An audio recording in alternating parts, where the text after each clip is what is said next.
Jason thought he had the perfect marriage, until his wife suggested something that would shake the foundation of everything they built.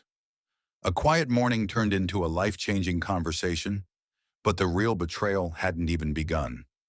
Jason Cooper's mornings were sacred.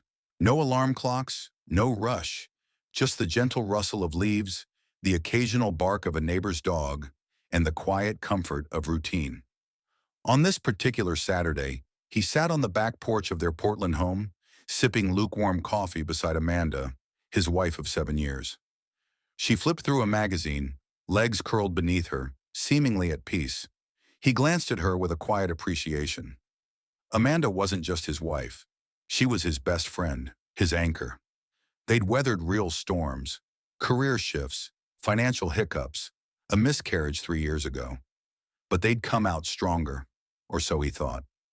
Without looking up, Amanda said, "I've been thinking about something." Jason turned to her, expecting something about remodeling the kitchen or adopting another dog. But her tone, light, almost rehearsed, pricked his ears. "What's on your mind?" "What if—" She hesitated, still scanning the magazine. "We invited Sarah to date us?" Jason blinked. The words didn't land at first. "Come again." She set the magazine down. "I mean, date us. As in, together. The three of us." Silence. Not the peaceful kind Jason cherished. This one rang in his ears, thick with confusion and disbelief. He wasn't sure what shocked him more, the proposal or Amanda's casual delivery. "You want Sarah, your best friend, to be with us?" Amanda nodded, tentative now. "I've had feelings for her for a while. I think she has too. I didn't know how to tell you. But I don't want to lie to you, Jason. I want us to explore this. Together." Jason stared ahead. The backyard blurred in his vision. Sarah, the woman who brought over homemade cookies, who helped Amanda paint the guest room, who laughed at Jason's dad jokes. "That's Sarah." Amanda kept talking, her voice soft but steady. She wasn't joking. She wasn't testing him. This was real. "I love you," she said. "That hasn't changed. But I feel something with her. And I thought, maybe we could find a way for it not to threaten what we have." Jason said nothing. His thoughts swirled too fast for words. He loved Amanda deeply. But this was a rupture in the foundation he thought was rock solid. He had never imagined sharing Amanda, emotionally, physically, with anyone, especially not someone already embedded in their lives. Amanda gave him space. She always had. It was one of the things he loved about her. But this time, the silence between them felt like the start of something else. A fracture, not a pause. That evening, Jason couldn't shake the conversation. Amanda moved around the house as usual, watering plants, humming to herself. But Jason felt off balance, like gravity had shifted and no one else noticed. Had he missed signs? Was Amanda unhappy? Had Sarah said something to her? He didn't sleep well that night. The next few days were a blur. Jason buried himself in work, in podcasts, in errands he didn't need to run. Amanda didn't push, but she didn't backtrack either. Her proposal hung in the air like a door she'd opened and was waiting to see if he'd step through. Jason wasn't just unsure. He was disturbed. Not because he was possessive or prudish, but because he realized something he hadn't questioned in years. He thought he and Amanda had the same definition of love. Clearly they didn't. One night, unable to sleep, Jason sat in the dark living room and scrolled through old photos on his phone. Trips, holidays, simple moments. So many smiles, so much laughter. Nothing looked broken. Nothing hinted at what Amanda now wanted. He thought of Sarah again. Charming, smart, funny Sarah. And now complicated, entangled Sarah. What if Amanda's proposal wasn't just a curiosity? What if it was a step towards something Jason couldn't undo? That terrified him. Not the idea of polyamory, but the possibility that Amanda had already emotionally crossed a line and was just hoping he'd catch up. Jason knew he couldn't navigate this alone, and there was only one person he trusted with things like this: Ethan. Jason didn't tell Amanda how much her proposal unsettled him. Not yet. Instead, he carried it like a secret wound. Quiet, invisible, and getting worse by the hour. He found himself analyzing everything Amanda did. When she laughed at a text, he wondered if it was Sarah. When she made dinner, he questioned whether she was overcompensating. He couldn't bring himself to ask. And Amanda, to her credit, or perhaps guilt, didn't bring it up again. But the silence between them was no longer the comforting kind. It was loaded. He needed perspective. And there was only one person he trusted enough to tell everything to. Ethan. They met at a local bar that Friday. It was one of their old haunts from college days, casual, familiar, the kind of place where big life conversations somehow felt manageable. Jason waited until their second beer before saying, "Amanda wants to bring someone else into the relationship." Ethan raised an eyebrow but didn't speak. Jason continued, "Not just anyone. Sarah." That got a reaction.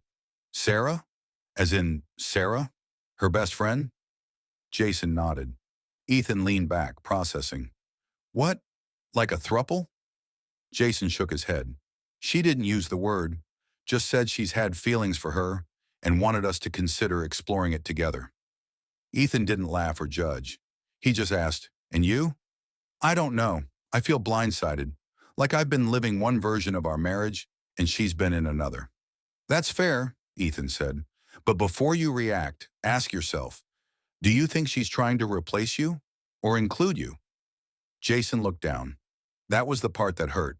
Amanda hadn't acted like she wanted out. She was still kind, still affectionate, still very much present. But now every interaction felt laced with a double meaning. Ethan said, "It's okay if you're not okay with it. You don't owe her agreement just because she was honest." That hit home. Jason went back to Amanda that night not with anger, but with resolve. They needed to talk. Really talk.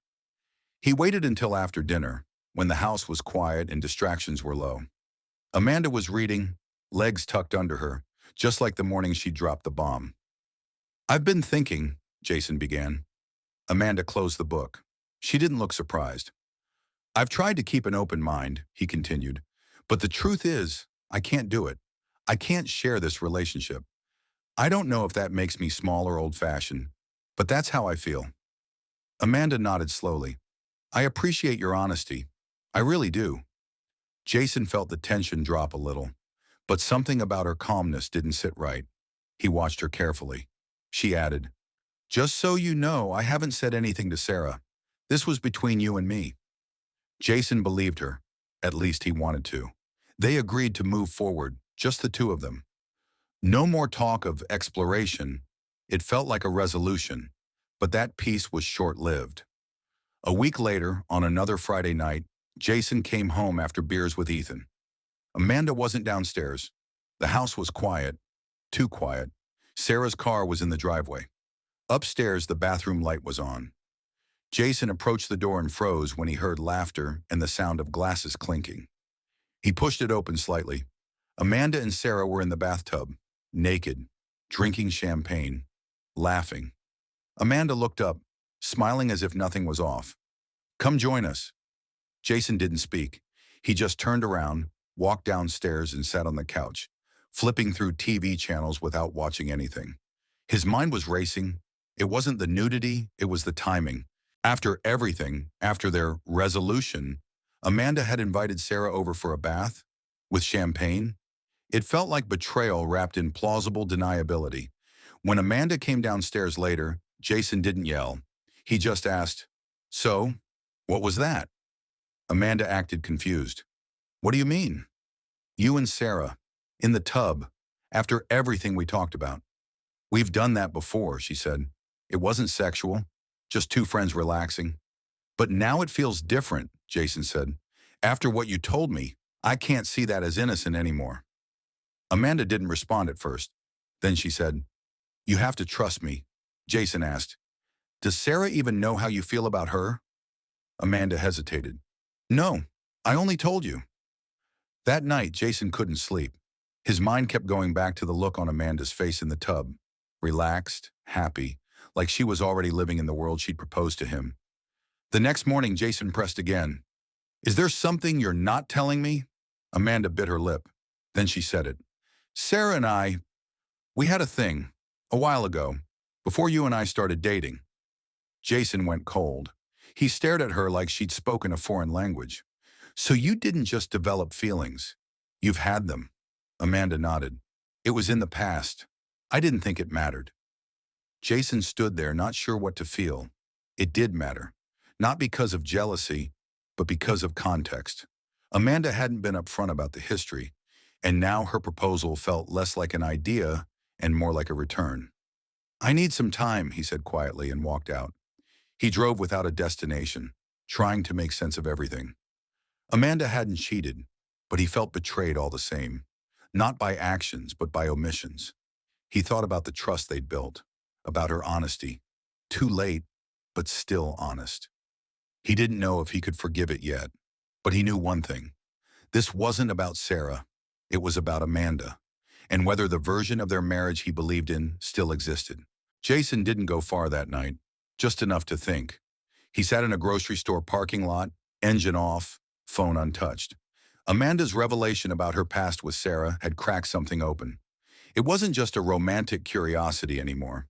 It was history, unfinished and unspoken. He couldn't tell if he felt more betrayed by what Amanda had proposed or what she had hidden. The two bled together now. The next day, Amanda acted as if they were still on steady ground. She made coffee, folded laundry, asked if he wanted to go hiking that weekend. But Jason kept his distance. He wasn't ready to pretend this hadn't shifted the axis of their marriage. By Sunday, they sat across from each other at breakfast, barely speaking. Amanda finally broke the silence. Do you hate me for not telling you about Sarah sooner? Jason shook his head. I don't hate you, but I don't know if I trust you. That's worse. Amanda looked away, clearly stung, but Jason wasn't trying to punish her. He just couldn't lie about how he felt. He spent the week in a daze, functioning but detached. Even at work, he made mistakes, missed a meeting, sent the wrong report. He wasn't used to being this distracted. By Friday, Amanda had given him space, but there was a quiet tension between them. They were both avoiding the core issue. That night, Jason left work late and debated going home at all, but guilt pulled him back. When he pulled into the driveway, Sarah's car was there again. Jason felt it like a punch. Inside, the lights were dim. No voices, no sounds. He called Amanda's name. No answer. He moved through the house quickly, heart racing. Upstairs again. The bedroom door was cracked open. No one inside. Then, the bathroom. Voices. He pushed the door open. Amanda and Sarah were in the bathtub. Again. Naked. Again. Laughing. Drinking. Relaxed. Like nothing was wrong. Amanda saw him. Hey, Jason, she said casual. Want to join? It was the same invitation as last time, only now it felt rehearsed. Deliberate. Jason didn't respond. He just stared at them, then turned and walked out of the room. Downstairs he paced. This wasn't a misunderstanding. It wasn't an accident. She'd crossed a line they'd clearly drawn together. Whether it was physical or not didn't even matter anymore. It was emotional recklessness. When Amanda came down, Jason was already waiting. You said nothing would happen, he said flatly. Nothing did, Amanda replied. It was just a bath. Then why did you invite me? Why did you wait until I wasn't around to do it again? Amanda crossed her arms, now defensive. You're blowing this out of proportion. You're acting like I cheated. Jason's voice sharpened. Because you broke trust. You knew how I felt, and you did it anyway. Silence. Then Amanda sighed like she was tired of pretending. You want the truth? I didn't plan it. Sarah came over. We opened a bottle. One thing led to another. And yeah, it felt familiar. It reminded me of how we used to be. Jason blinked. So this is about going back. Amanda didn't answer. He stepped forward. Did you sleep with her? No, she said quickly. I swear. But I can't deny the pull I feel. I thought it would fade. It didn't. Jason felt like the floor beneath him was gone. This wasn't about experimenting anymore. Amanda had already made a choice, emotionally if not physically. You should have told me that from the beginning, he said. Instead, you made me feel like I was the one holding us back, like I was small for not being open enough. Amanda's expression changed, less defensive now, more raw. I didn't want to lose you, I still don't, but I also didn't want to lie to myself about how I feel. I thought maybe, if you could just try, maybe it wouldn't be so complicated. Jason stepped back. It's already complicated, and you made it that way. Amanda didn't argue. For the first time, she seemed unsure of what to say. Jason walked to the front door, picked up his keys. "I'm staying at Ethan's tonight." Amanda nodded, eyes damp but no tears. Jason didn't slam the door. He didn't shout. He just left. At Ethan's place, Jason barely spoke. Ethan didn't ask questions, just handed him a beer and let him sit. After a while, Jason finally said, "She didn't cheat, but it feels worse than cheating. She wants something I can't give her, and she's chasing it anyway." Ethan nodded slowly. "So what do you want to do?" "I don't know. I just know I can't keep being tested like this." Ethan leaned forward. "Then stop taking the test." Jason stared into the beer for a long time. That night, he didn't sleep much, but by morning, he had made a decision. Jason left Ethan's apartment early the next morning. The air was cold, the roads half empty, and his thoughts more organized than they had been in weeks. He wasn't calm, but he was clear. When he walked into the house, Amanda was at the kitchen table. She stood when she saw him, like she'd been waiting all night. Jason sat across from her without a word. Amanda took that as permission. "I'm sorry," she said, "for everything." He nodded, not to forgive, but to acknowledge. "I should have told you from the beginning about Sarah. I should have been honest about how strong those feelings still are. I didn't because I didn't want to ruin this." Jason looked at her.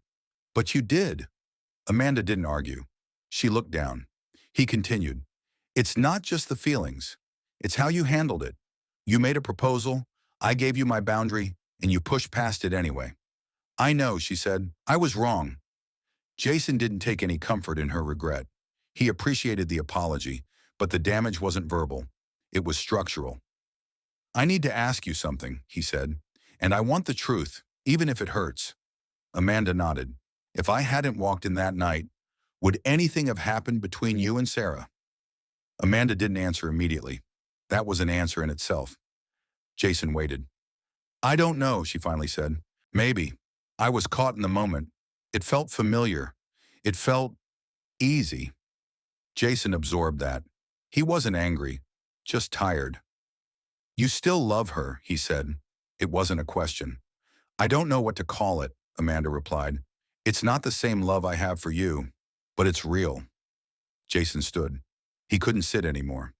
"I can't live like this, wondering what you're doing when I'm not home, wondering if I'm enough. That's not a marriage.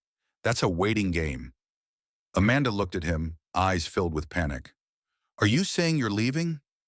"I'm saying something has to change," Jason replied, "and I'm not going to pretend I'm okay with this anymore, just to hold things together." Amanda walked toward him. "Please, Jason, let's figure this out.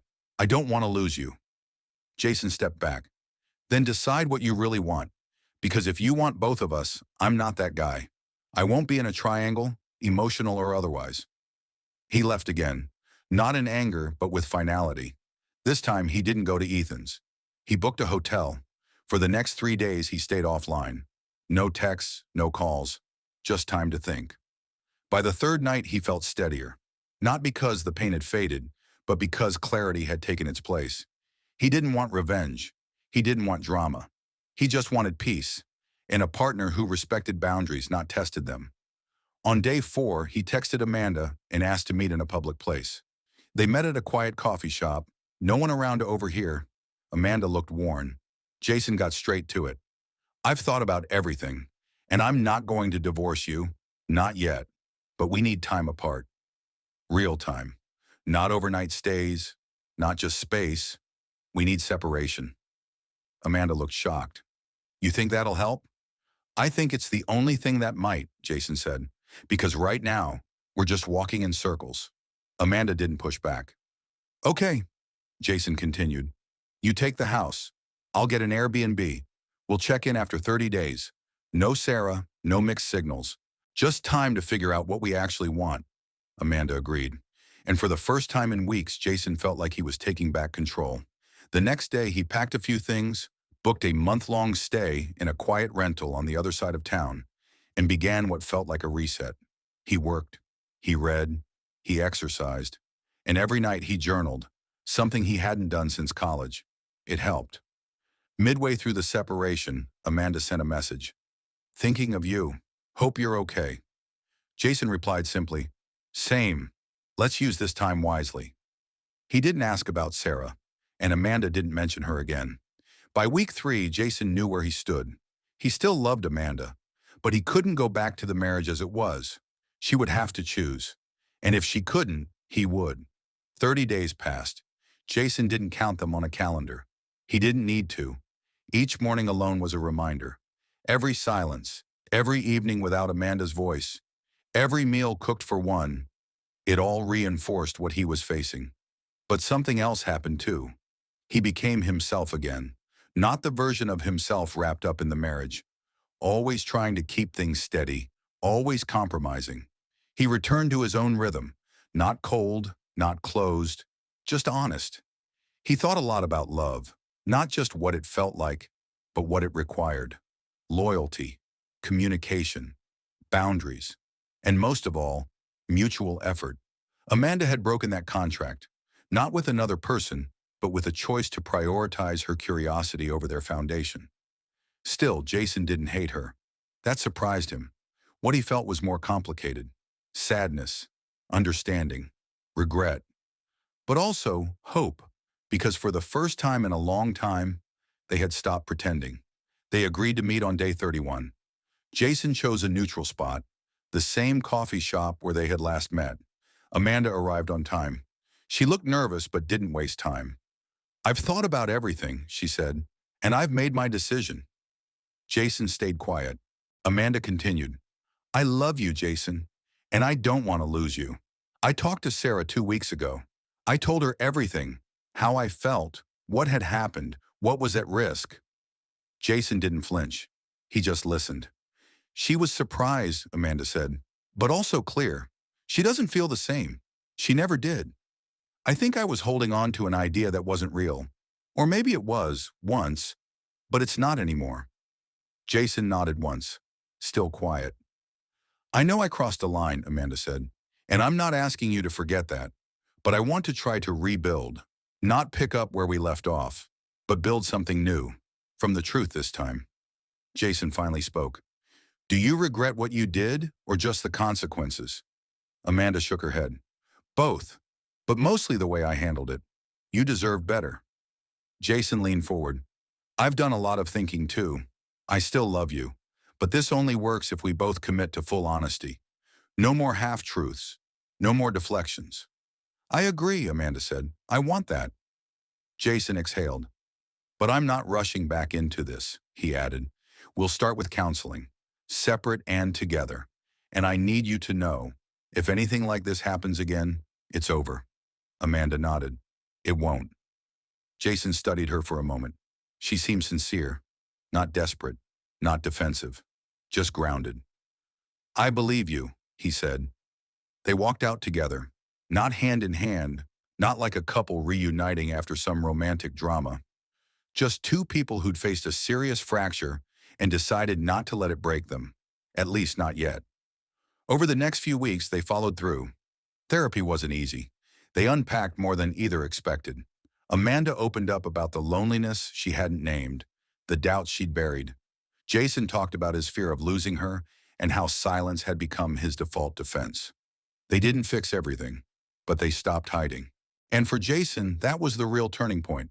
Not Amanda's apology, but her willingness to sit in the discomfort, to stop trying to protect herself from judgment. Sarah never came up again, not because they pretended she didn't exist, but because that chapter had closed. Months passed. They started dating each other again. Low-pressure meals, walks, honest check-ins. They still had rough patches. Some days Jason doubted his decision. Other days he felt closer to Amanda than ever before. But the key difference? Nothing stayed unsaid. One night during a quiet dinner, Amanda said, "Thank you for not giving up." Jason replied, "We're not done yet." That was enough.